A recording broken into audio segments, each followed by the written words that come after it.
সুপ্রিয় দর্শক, সততাই সাফল্য চ্যানেলের পক্ষ থেকে আন্তরিক শুভেচ্ছা ও অভিনন্দন।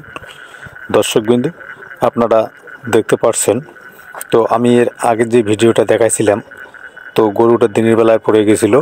তো দিনের বেলার সময় সংক্ষিপ্ত হওয়ার কারণে রাতের মধ্যেই গরুটাকে স্যালাইন দেওয়ানো হচ্ছে।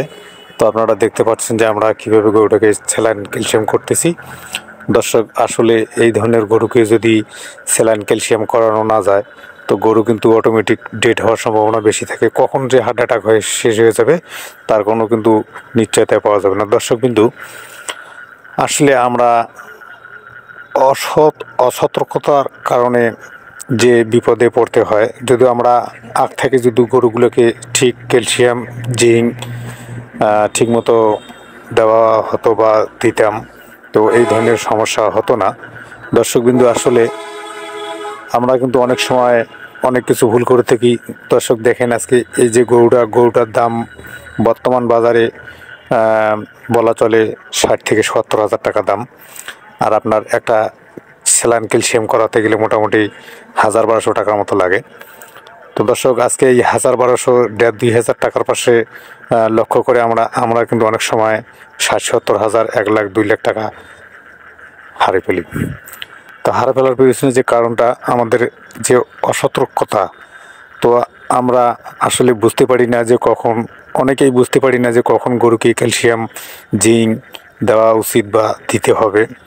তো আসলে আমরা যদি অন্তত মাসে প্রতি মাসের 10 দিন প্রথম দিকে যদি আমরা ঠিকমতো গরুকে স্যালাইন ক্যালসিয়াম করাই বা ক্যালসিয়াম জিঙ্ক এগুলো খাওয়াই, তো আমাদের কিন্তু এইরকম বিপদে পড়তে হবে না। তো দর্শক, আমরা যে স্যালাইন ক্যালসিয়ামটা করতেছি বা করলাম, যে সেটা হচ্ছে আপনাদের হচ্ছে ওইটা ক্যালসিম্যাক্স, তার সাথে অ্যামাইনোভিট ইনজেকশন, তার সাথে ভিটা প্লাস, এগুলো দিয়ে আর কি, মানে যেগুলো না দিলে আর কি হবে না। তার কারণ গরুটা এগুলো দিয়ে কিন্তু উঠে দাঁড়াতে অল্প কিছু সময়ের মধ্যে উঠে দাঁড়াবে। তো যখন আমরা এই স্যালাইনটা সম্পূর্ণ দেওয়া শেষ হয়ে যাবে, তারপরে কিছুক্ষণ রেস্ট নেওয়ার পরেই কিন্তু শরীরে যখন অ্যাডজাস্ট হয়ে যাবে তখন গরু কিন্তু নিজের থেকেই দাঁড়িয়ে পড়বে। আর কিন্তু দর্শক, আপনারা দেখছেন যে 4-5 জন ধরেও কিন্তু গরুটাকে তোলানো সম্ভব হয়নি। তো দর্শক, আসলে এত বড় গরু কি আর 4-5 জন মানুষ ধরে ওঠানো সম্ভব?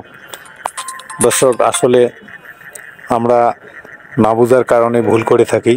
তো দর্শকবিন্দু, বেশি কিছু আর বলবো না। যদি আমার ভিডিওটা ভালো লাগে থাকে তো অবশ্যই লাইক, শেয়ার, কমেন্ট এবং সাবস্ক্রাইব করবেন। তো ধন্যবাদ, ভিডিওটা শেষ পর্যন্ত দেখুন।